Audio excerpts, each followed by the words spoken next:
Alright, what's up, Faith Family? Jarvis Guy and the Voyager R2IT here, and welcome back to another Diecast review. Today, we're going to be taking a look at the Hot Wheels Rescue Duty from the 2023 Hot Wheels Rescue line of cars. And ladies and gentlemen, let me just say that it's always good to be reviewing yet another first responder vehicle. We did quite a few of those back in season 5. A couple of Dodge emergency vehicles. Well, I think it was just that one Charger, actually. Really old, like 50-year-old fire trucks. It's just emergency vehicles will always be a staple on diecast reviews. And yeah, again, I'm just glad to have another one.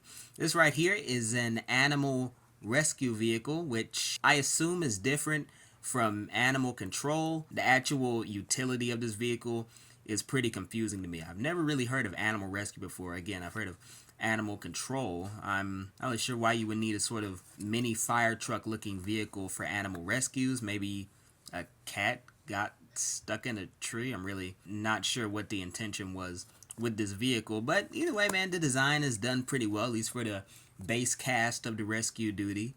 Pretty solid angles all around. Light bounces off of it pretty well.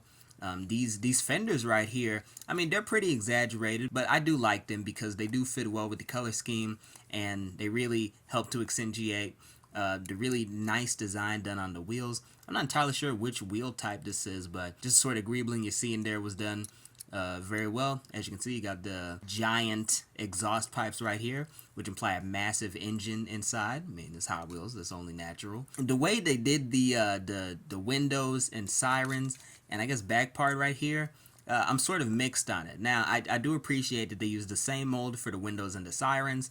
I mean, it is technically a way to save cost, not have to print new colors for the sirens and just have it be the same piece as the windows. But I really do like that because I think it helps add to the character of the design. It's sort of a Hot Wheels thing to have that be the same piece. But when you look back here, when you look at all the utilities like the rope or whatever and the air tanks, this is obviously supposed to be a fire truck. I have no idea why this is animal rescue.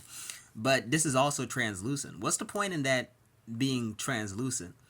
I mean, again, when they mix the windows and the sirens, I'm down with it because that's a traditional thing. When they do it back here, it's like, why the hell wasn't this a different material?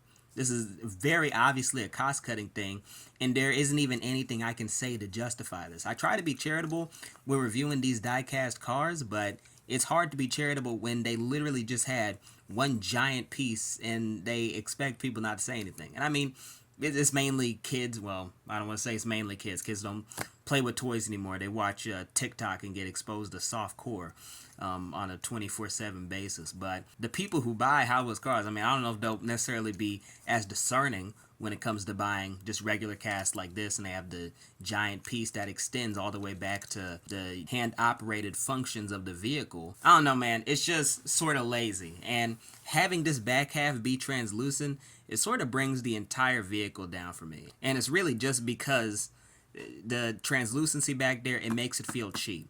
You know, there's no practical reason for it being translucent. It's an animal rescue vehicle. It's not some futuristic sort of first response vehicle that you see in Cyberpunk 2077. It's not like that. It's a normal car, and it should have had a different material at the back here.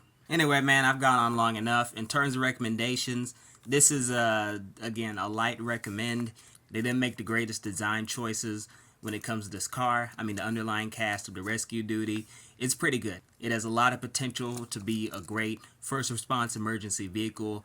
It's just the translucency thing. It gets to me. It's not necessarily that I think that Hot Wheels didn't think that, you know, we, the discerning die-cast connoisseurs, wouldn't notice what they did, but the fact that it's there just so flagrantly, it brings the design down, whether this was an intentional cost-cutting measure or not. And I guarantee you it was a cost-cutting measure. Overall, sort of cheap. It's conceptually confusing, and it's overall tough to recommend. But again, there's not much of a scarcity factor, and if you like first response emergency vehicles, then this is definitely one to pick up. So it ultimately comes down to your personal judgment, but if I had to buy this thing again, then I absolutely wouldn't, because again, conceptually it's not there, and in terms of build quality, it's just a sign of the problems endemic with Hot Wheels and their overall, I guess, lazy production practices, especially compared to their direct corporate sibling,